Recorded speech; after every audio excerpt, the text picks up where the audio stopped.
What's up, everybody? What's happening? JCP to G here.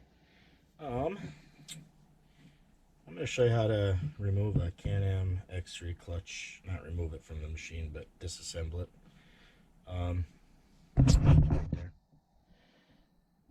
You don't need to buy the fancy tools that everybody sells.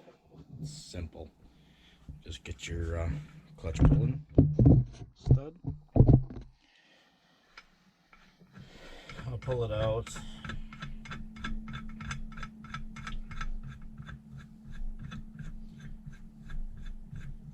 This one's off of a Can-Am X3 Turbo R. This tool also works for my 2014 Maverick Max and my 2020 Defender.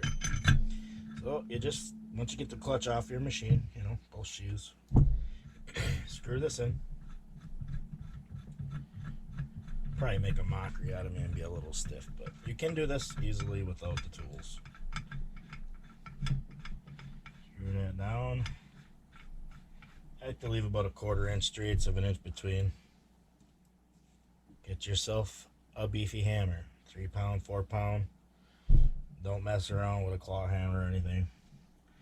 Cup the clutch like this. Take your hammer.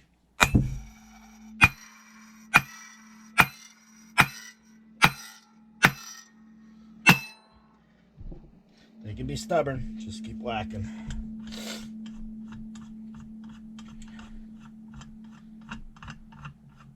And once that goes, just unthread your tool. And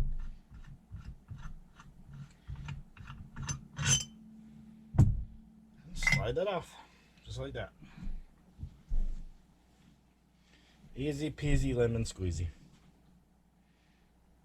Piece of cake. So, you don't have to buy them expensive tools, the kits, you know, to screw nothing into the top of the clutch. Just use your clutch pulling bolt. Works perfectly fine.